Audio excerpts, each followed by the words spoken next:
I'd like to tell you about the different cameras that I use for my YouTube channel for computer-aided design. And first off, you might have a question, why would I need a camera for making a YouTube channel for computer-aided design if I am just recording my screen? And that's a great question. You might not need a camera at all, but these days it is way too easy for people to create content using artificial intelligence. I already did a video on not using AI for writing your scripts, and having a human presence on your channel will help make it more relatable and establish credibility so that people don't think that you are indeed an AI person. And I've gotten accused of that. People thought that my voice was actually an AI robot. And nope, this is me. This is just the way that I talk. Anyhow, the first camera that you might want to start out with is something that usually everyone has. This is my iPhone, and so you can use an iPhone or an Android. Perfectly great choice. It's easy. You probably already know how to record. One of the downsides is that you don't have that much control over the filming. But let me tell you what you are going to need if you're going to film using your phone as your camera. And so first off, you're probably going to need a tripod of some sort. This is a pretty big tripod. It's got 3 different legs that extend, and so this is great if you are going to be filming standing up looking into the camera. I'm using a tabletop tripod right now because I am obviously sitting down on a couch. And with a tripod, you're going to have a little quick release mechanism so that you can have a pad that you can take off. And these usually come with a 1/4-inch screw. And so then you will use a phone clip to attach to this and then to your tripod. Let me show you a few examples of some different clips. These are very easy to come by. I've got about 3 or 4 at this point because sometimes I forget what equipment that I have, but I also bought a tripod that had one. I bought a teleprompter that came with one. And so with these different clips, let me show you this one. It's got a little extension bar that you can use, and it's got another one on the other side. So this one is very convenient if you want to have your camera sideways or if you want to have your camera vertical if you are shooting a short. And a lot of them have a little spring clip. I kind of don't like those. I have another one over here which uses a screw clamp, and I much prefer that one. But honestly, these days I'm not filming that much with my iPhone, or not really at all anymore. Another thing that you will need, or that you should have, is some kind of remote. Let me make sure I'm holding this the right way.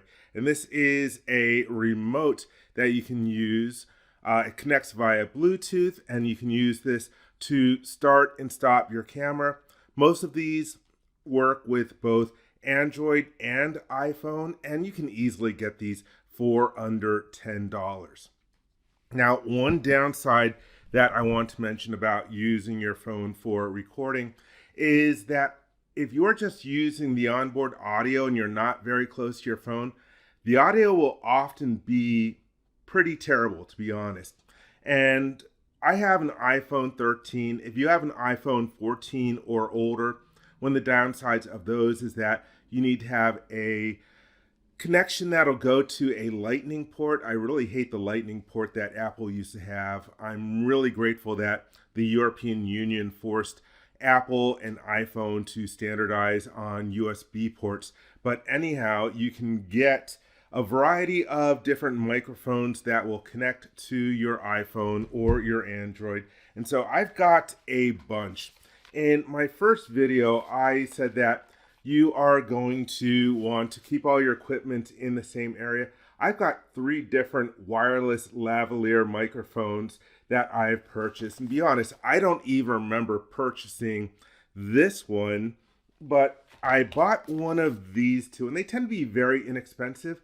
Now, here's one of the downsides of filming with an iPhone. So again, you are going to take your phone and you are going to connect it to one of these clips. And let's say that I have it connected sideways. Let me see if I can actually do this on here. So it's going to be on sideways, and then you are going to plug the wireless receiver into the lightning port or USB port or whatever port that you have on your phone, and then you will attach this to the little connection and then put this on your tripod. This is extremely easy to knock off the clamp and knock onto the ground. And so what happened was I was using one of these. I think I was using this one, and I accidentally knocked it off of the stand, and then the audio wasn't working well, or wasn't always turning on when I was trying to record, which was very frustrating. And so I had to buy a third one. And again, I forgot that I had this first set that I'd purchased a long time ago. And so if you are recording using an iPhone, then you can download what you've recorded using iCloud onto your computer so that then you can edit it. So that is how you can use your phone for recording yourself on camera.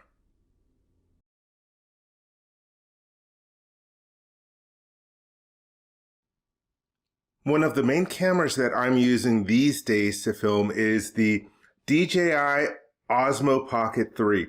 And there are a ton of videos on YouTube about this. I won't go into the various different technical specs, but if DJI sounds familiar to you, yes, they are the drone people, and this allowed them to become experts at how to build gimbals. And so this is just a fun, amazing, easy to use camera. It gives you great pictures, great sound, and it's inexpensive. It's about $700, probably less than that. And there's a creator's kit that I got along with it. So besides getting the main camera, I end up getting one extra battery over here that I use when I am filming. And so this connects right into, let me see if I can get it the right direction. It fits right into the handle there, and then it's got a 1/4-inch screw, so I can put this on top of my tabletop tripod. And here is another little battery that it came with as well. And so once again, you can connect the camera to this, and then it's got the 1/4-inch screw down at the bottom. And also it's got a nice protective carrying case with a couple of extra lenses, like a wide angle lens along with it. Plus, it's got this other great microphone, which you can buy separately, and a little windsock for recording yourself. I don't use this. I have a different microphone, a Rode microphone that I use for recording audio.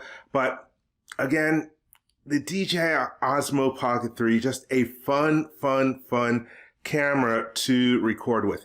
There is a downside to this one, and that is using it with a teleprompter. It does not interface with teleprompters because it is made as a vlogging camera. And so you'll see a lot of people will be walking around outside in cities, in nature, recording themselves as they are talking. And it almost makes me want to be a vlogger as well and start using it for that. And so one thing I tried to use for a teleprompter, here I have another clamp, which is a lot like the clamp for the iPhone, connecting it to a tripod. And so this can connect in here down to this little area. And then this is a clamp for your phone. So you can take your phone and you can put it in here and use the phone as your teleprompter. There are a number of different apps that are available for both iPhone and Android to use as a teleprompter.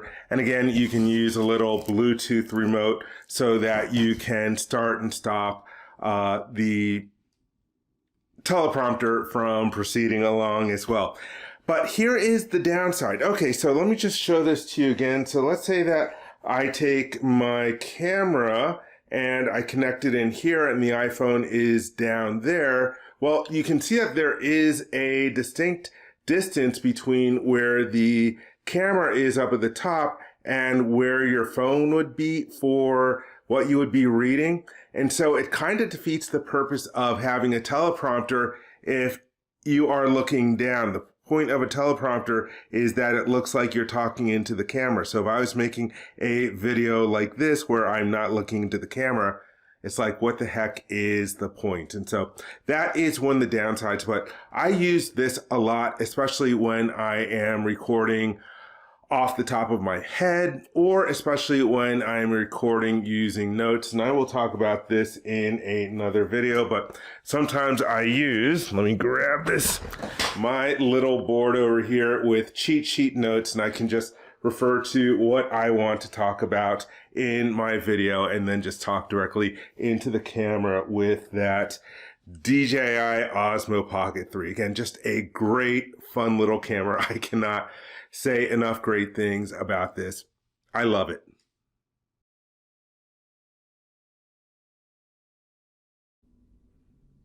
So my other main camera that I'm using these days is the Sony ZV-E10. And this is a great professional camera, and it's inexpensive. You can spend easily $2,000, $3,000, $4,000, even $10,000 for a good video camera. And this one costs about the same as my DJI Osmo Pocket 3, but you can get this for about $700, $800 with all the professional equipment that you would want to go along with it. And so if I have the DJI Osmo Pocket 3, which I'm actually using to record myself talking about the Sony ZV-E10, why would I need this camera? Well, the bottom line is that, as I mentioned, I wanted to use a teleprompter, and the best teleprompter that there is these days is this Elgato prompter. This is a really, really great, amazing teleprompter. Probably one of the best that you can get. And this is very inexpensive. I'll make a separate video about teleprompters, but I just could not use the DJI Osmo Pocket 3 with a teleprompter like the Elgato. And again, I'll make another video about prompters and different methods that I used for that. But again, the Sony ZV-E10, great little inexpensive camera, professional camera. I'm going to use this for some of my other work that I am doing. Now, one of the downsides of using a professional camera like this is that there is a learning curve. There are a lot of different settings that you are going to need to master for understanding how to get the most out of this camera. I'm still learning it. I will probably need to take a class, but if you're going to do other stuff besides CAD videos, then you probably want to go to something professional like the Sony ZV-E10. Thanks a lot. I hope that this video was helpful for you if you are thinking about having an on-screen presence for your YouTube channel for computer-aided design.